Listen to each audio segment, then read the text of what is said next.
Okay, so before I start this part of the Let's Play, I want to make it perfectly clear that this level of Angry Video Game Nerd Adventures does have some questionable content in it. Now, just so you guys know, I'm going to be spoiling what I'm talking about in the part itself, but this level, Beat 'em and Eat 'em, is based off of Atari porn, which the nerd covered in one of his levels. And while most of the stuff is, very abstract and not entirely, well, recognizable to the point where it's supposed to be dicks and asses and tits and stuff like that, but abstract enough to the point where it's not really explicit. So if you do have a problem with that sort of thing, I recommend skipping this part and going straight to part 4, but if you don't, well, enjoy the part.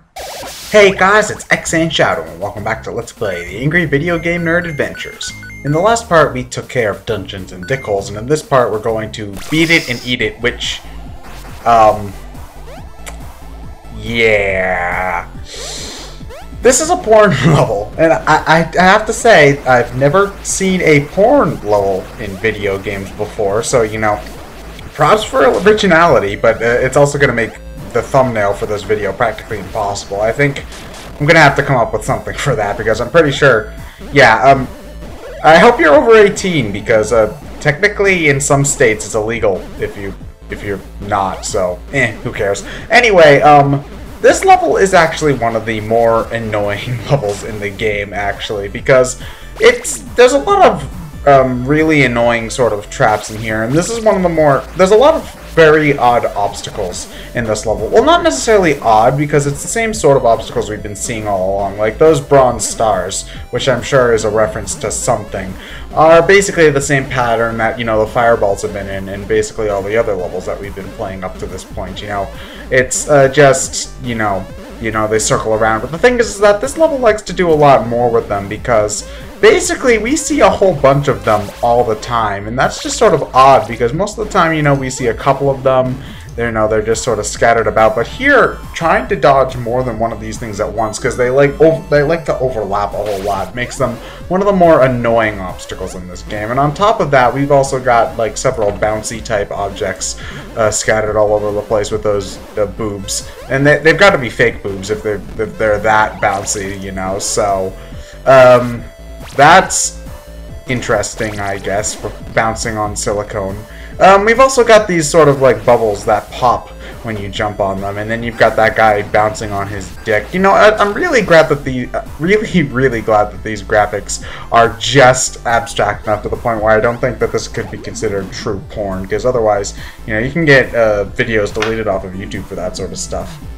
And also, wait a minute, the ground right there. Let's take a closer look at that ground. It's white, and there's ice. Ew. This level's gross. I mean, don't get me wrong, I love porn as much as the next guy, but not like this, This is like, ugh. Ugh.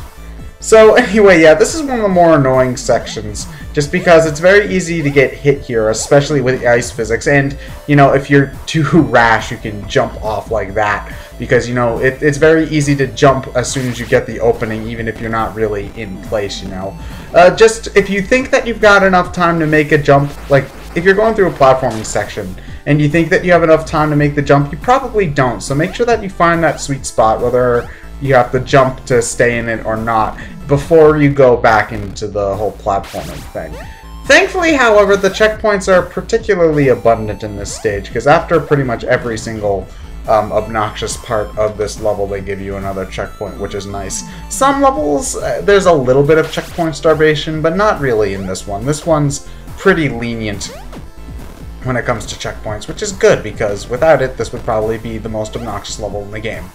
So anyway, turn to Mike here and slash through these hidden blocks to find the last playable character, the Bullshit Man. So, yes, this is why I went through these levels first. You gotta go to the future level in order to get Mike Matei, then you gotta go to Dungeons and Dickholes in order to get, you gotta go to the future to get the guitar guy, you gotta go to the fantasy world in order to get Mike Matei, and then you gotta go to the porn level in order to get the Bullshit Man. The Bullshit Man functions kind of like Peach in that he's got a double jump.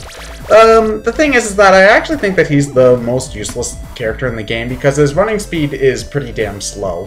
His double jump doesn't really give you extra height, but it really just gives you extra distance, which you usually don't need unless if you need some extra precision on a particular jump or something like that. His attack, while slow, is actually a pretty damn powerful attack. Like, I'm going to be using it up here against these bouncing things right here. You know, normally it would take quite a bit of shots in order to kill them. But the Bullshit Man's bullshit blasts can take care of those bouncing boobs in only 2 shots. So the problem is that you can only have 1 bullshit blast on the screen at a time, and it only shoots forward and in that sort of like arcing pattern. So while it is powerful, there are very limited areas for which you can use it. So even though all of the alternate characters are situational, I think that the Bullshit Man is the most situational. So, of course you are going to want to unlock him just because there are some situations where he is indeed useful. But, you know, it's just, he's probably the least useful out of all of them, which is a shame. That's, I think, when it comes to the Angry Video Game Nerd Adventures, I think that the multiple characters is probably its biggest flaw. In that, for one, they're very underutilized. Although, I guess that makes sense. You gotta be able to beat the game with that, even if you haven't found them. So, you know, I understand that, but, you know, I think they could have given more to them to make them a little bit more useful, or at least give you a reason to use them instead of a nerd, because, you know, even if you do use the other characters, there's really no reason to keep on playing as them even after you've gotten through this section where you specifically need them. Most of the time I just switch back to the nerd because, you know, I'm used to his control by this point. I played through 3 levels with the guy, and also that multi-directional firing is more useful than you'd think it would be. Anyway, the section we have up here is a lives drainer. It is probably the hardest part of the entire stage, which sucks because it's right before the boss. The thing about it that makes it so difficult is just trying to get the timing on those bronze stars and trying to dodge them is a lot more obnoxious than you'd think it would be. Again, just like pretty much every other instance where you see it, the super scope is basically, well, useless in this area because chances are you're probably going to get hit before you get a chance to really use it. And while it does make taking out those bouncing boobs right there a whole lot easier, it's just, you know, you're probably going to get hit. And so, I mean, I guess, yeah, with it makes that whole bouncing section a lot less tedious because you're not just waiting for the shots to maybe kind of sort of line up. You know, you actually can just take those things out with one shot, I believe. But, you know, it's not that bad. It's just, I wish that the gun were put in a few more places where you could really take note of it. Anyway, to dodge that witch there without getting hit, you want to hang as close to the flashing death blocks as possible without actually touching them, because the way that she arcs, you'll be safe there. It's better to just dodge her than actually try to confront her, because you'll probably die if you try to outright kill her, because if you're not hit by her, you'll be hit by that bronze star, or God forbid, you might accidentally fly back into the blocks. So anyway, this boss fight is obviously a reference to Custer's Revenge on the Atari, which is, next to Leisure Suit Larry, probably the most famous porn game in the history of video games. Fighting it, I actually do recommend using the Bullshit Man, because it's a lot easier to just take one shot at him, which will do a whole bunch of damage, than to try to continuously shoot at him as the guitar guy or the nerd. I almost never use Mike during these boss fights, because trying to get up too close to a boss fight is pretty much suicide. So basically what you want to do is it's important to keep track of your distance, because you got to be close enough in order to get a shot in, but also not so far that far enough that you're safe from touching him, but close enough to get the shot, but also not too close, because then you got to dodge his sperm, ew, those arrows, not ew, but painful, ow, and also his naked, disgusting body. And also there's sperm,